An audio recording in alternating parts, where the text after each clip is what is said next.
A drug that used to be tied to junkies is seeing a resurgence among Johnson County youth. Overland Park police report a 450% jump in heroin overdoses over the past 5 years. Beth Vaughn sat down with one mother who fought to keep her son alive. Shelley Cooper's story of hope and love for her son is laced with very dark memories. One addiction led to the next until finally her teenage son was in a hospital bed, dead from an apparent overdose.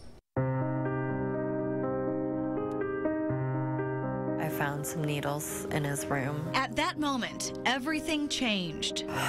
That's just heartbreaking in itself to think that, while they're actually doing this to themselves. Shelley Cooper thought her son was a clean-cut teenager. He was a Blue Valley West football player, had plenty of friends, and was a joy to be around at home. I don't know if it's just because you don't want to see what's going on, or he fooled me so much.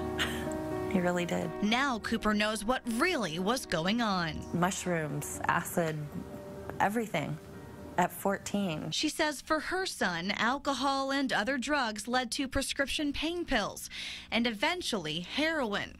And then the unthinkable happened. Her son overdosed. He had died that night and the doctor brought him back. And I keep telling him, God has a plan for you. Otherwise, he would have let you go a while ago. Young people have become the new face of heroin. Statistics from the Centers for Disease Control and Prevention show heroin killed almost twice as many Americans than a decade ago. A third of those deaths were people under 30. Addiction knows no boundaries. There's no rules. There's no selectiveness. It's an equal opportunity illness. Drug counselor Gail Dean was an addict herself. It's the old, been there, done that.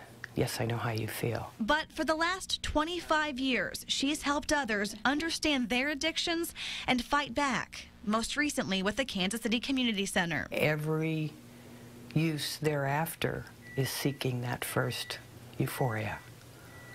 And so we're always chasing the high.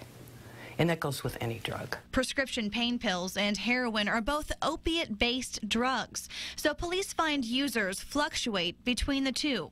However, as drug companies alter their recipes to make crushing pills impossible, many addicts are choosing heroin. Plus, shooting up is a faster high, and it's cheaper. If you didn't have a valid prescription and you tried to buy maybe Oxy on the street, it'd be about $80 a pill, which is quite a bit, especially for a heavy user, whereas half the price you can go for $40, you can get a gram of heroin per use. Overland Park police report a 450% increase in heroin overdoses between 2007 and last year.